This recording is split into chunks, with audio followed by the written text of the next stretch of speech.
Hello guys, welcome କରୁଛୁ ମୋର mini blog କୁ। ଆମ ଗାଁର ଜଣେ ଦାଦା ହେବେ, ସେ ଫୁଲ ତୋଳିଛନ୍ତି, ସବୁତକ ନେଇଗଲେ। ମୁଁ ଯାଇଥିଲି ଫୁଲ ତୋଳିବା ପାଇଁ, ମୋ ପାଇଁ କିନ୍ତୁ କିଛି ନାହିଁ। ତ ସେଠି ଛାଡି ମୁଁ ବର୍ତ୍ତମାନ ପାଇଁ ବାହାରିଗଲି କ୍ଷୀର ହବା ପାଇଁକା, କାରଣ ମୋର କ୍ଷୀର ହବାର ଥିଲା।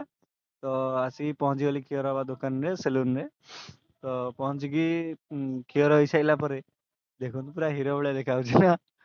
ତ ଏମିତି କିଛି ଲୁକ୍ ଥିଲା ତାପରେ। ଓ,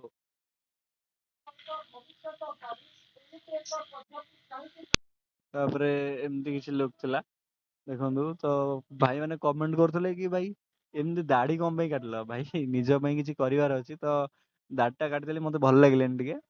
ତ ଏମିତି ହିଁ ମୁଁ ଭଲ ଦେଖାଯାଉଛି ପୁରା ହିରୋଟା ଭଳିଆ। ତ ଦେଖନ୍ତୁ, ତାପରେ ମୁଁ ଗାଧେଇ ପାଧେଇ ବାହାରି ଗଲି ଖାଇ ପିଇକି। ତାପରେ ଜଗନ୍ନାଥଙ୍କୁ ବି ଦେଖିଲି, ମୁଣ୍ଡିଆଟେ ମାରିଲି ଜଗନ୍ନାଥଙ୍କୁ। ମୁଣ୍ଡିଆ ମାରି ସାରିଲା ପରେ ମୁଁ ବର୍ତ୍ତମାନ ପାଇଁ ବାହାରି ଯିବି ମୋର କାମରେ। ତ କାମ ବି ଅଛି ପ୍ରବଳ। ଆଜିର କାମ ହଉଛି ପାଇପ୍ ବାଡିଆ ହବ, ବୋର୍ଡ ପୋତା ହବ, ଇଲେକ୍ଟ୍ରିକ କାମ।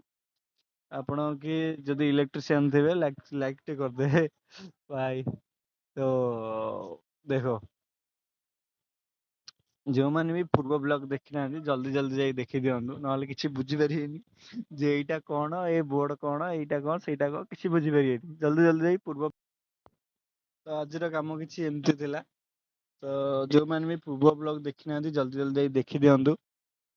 ଭିଡ଼ିଓଟି ଭଲ ଲାଗିଥିଲେ ଲାଇକ୍ ସେୟାର ସବସ୍କ୍ରାଇବ କରିଦେବେ। ଛୋଟ ଭାଇଟା, ଠିକ ଅଛି। ଆଗକୁ ଚାଲନ୍ତୁ ଦେଖିବା କଣ ଅଛି। ରହିଲି, ଜୟ ଜଗନ୍ନାଥ। ଭିଡ଼ିଓଟି ଭଲ ଲାଗିଥିଲେ ଲାଇକ୍ ସେୟାର ସବସ୍କ୍ରାଇବ କରିଦେବେ। ଜୟ ଜଗନ୍ନାଥ, ରହିଲି।